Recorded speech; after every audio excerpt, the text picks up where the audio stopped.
तिजारा में भाजपा प्रत्याशी बालक नाथ की जनसभा के दौरान भाजपा नेता संदीप दायमा द्वारा सिख समाज के गुरुद्वारे पर अमर्यादित टिप्पणी करने के मामले में सिख समाज में भारी रोष है, जिसको लेकर आज सिख समाज ने भगत सिंह चौराहे पर भगत सिंह की प्रतिमा के सामने भाजपा नेता संदीप दायमा का पुतला दहन किया। पुतले पर भाजपा नेता संदीप दायमा की फोटो के साथ यूपी सीएम योगी आदित्यनाथ और भाजपा प्रत्याशी बाबा बालक नाथ की फोटो मौजूद थी। सिख समाज से जुड़े लोगों ने कहा कि कल तिजारा में भाजपा प्रत्याशी बाबा बालक नाथ की जनसभा को संबोधित करने के लिए यूपी के सीएम योगी आदित्यनाथ आए थे और उस जनसभा में यूपी के सीएम योगी आदित्यनाथ के सामने भाजपा नेता संदीप दायमा ने सिख समाज के गुरुद्वारे पर अमर्यादित टिप्पणी करते हुए कहा कि क्षेत्र में गुरुद्वारे नासूर बनते जा रहे हैं, इनको उखाड़ फेंकना चाहिए, जिसको लेकर सिख समाज के लोगों में भारी रोष है और सिख समाज ने भाजपा नेता संदीप दायमा से सिख समाज के सामने माफी मांगने की मांग की है। उन्होंने कहा कि धर्मस्थल नासूर नहीं होते हैं और लोगों को जोड़ने का कार्य करते हैं, इसलिए इस तरह की अमर्यादित टिप्पणी नहीं करनी चाहिए। सिख समाज के गुरुद्वारे में लोगों को शरण और खाना दिया जाता है और शिक्षा दी जाती है। उन्होंने कहा कि कोई भी राजनीतिक पार्टी का नेता हो, उनको धर्म के बारे में टिप्पणी नहीं करनी चाहिए, इसलिए भाजपा नेता ने जो टिप्पणी की है उनको समाज के आगे आकर माफी मांगनी चाहिए।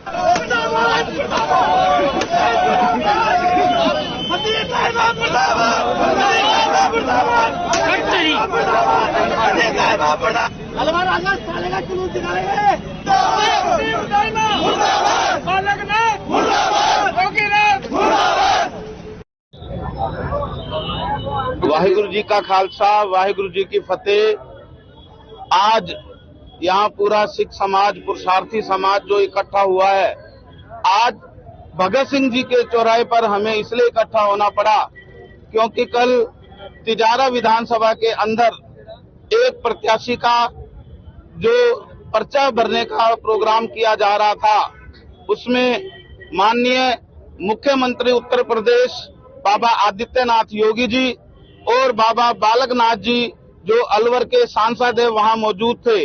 वहां एक व्यक्ति के द्वारा मंच से ये भाषण दिया गया कि इस क्षेत्र के अंदर मस्जिदें और गुरुद्वारे जो नासूर बने हुए हैं हमारे लिए, उनको यहाँ से उखाड़ फेंकना चाहिए।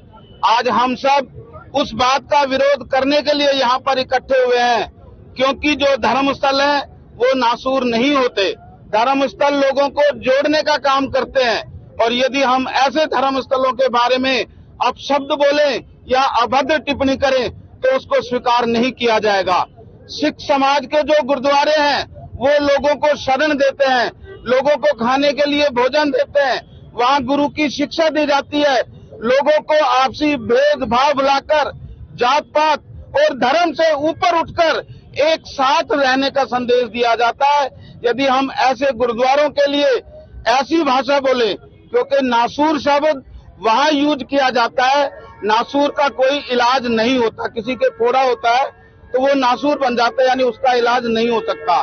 तो एक व्यक्ति के द्वारा ऐसे शब्द बोले गए, हम सभी उसका विरोध करते हैं और मैं सभी लोगों से ये अपील करता हूँ, चाहे कोई भी व्यक्ति किसी भी पार्टी से जुड़ा हो, लेकिन जहाँ धर्म की बात है, जहाँ कौम की बात है, जहाँ समाज की बात है, वहाँ पर हम सब एक मंच पर ही खड़े मिलेंगे।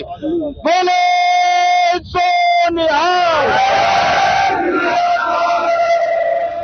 अच्छा, आप एक व्यक्ति शब्द का प्रयोग कर रहे हैं जिस व्यक्ति ने आपकी और सभी समाजों से जुड़ी हुई धार्मिक आस्था स्थल को लेकर इस तरह की अमर्यादित बात की, उस व्यक्ति का नाम लेने में भी कतरा रहे, वजह क्या? नहीं, कोई नाम लेने से हम नहीं कतरा रहे क्योंकि मीडिया के जरिए सब लोगों को ये पता लग चुका है कि किस व्यक्ति ने वहाँ पर बोला है। और फिर भी नाम लेना तो नाम उसका संदीप दायमा है, सब जानते हैं। हाँ, और ऐसे दो मौजूद जिम्मेदार व्यक्ति मंच पर सुशोभित हैं, माननीय आदित्यनाथ योगी जी जो मुख्यमंत्री जैसे पद पर विराजमान है और बड़ी स्टेट के मुख्यमंत्री हैं उत्तर प्रदेश के, और माननीय बाबा बालक नाथ जी जो कि सांसद है अलवर के।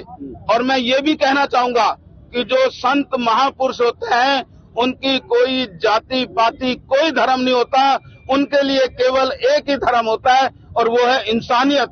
उनके सामने इंसानियत की बात होनी चाहिए, ना कि किसी का विरोध होना चाहिए। चलिए, जैसा आपने कहा कि एक व्यक्ति ने ये कहा, संदीप यादव दायमा का इस तरह का कहीं न कहीं कमेंट आया, एक राजनीतिक मंच था, आपको लग रहा है राजनीतिक मंचों से इस तरह धर्म को लेकर जो अमर्यादित बयानबाजी हो रही है, ठीक है ये? नहीं, गलत है। हम इसीलिए तो विरोध कर रहे हैं कि गलत है, चाहे कोई भी धर्म हो, इस तरह की बात कहना नहीं होनी चाहिए, किसी के लिए भी नहीं कही जानी चाहिए।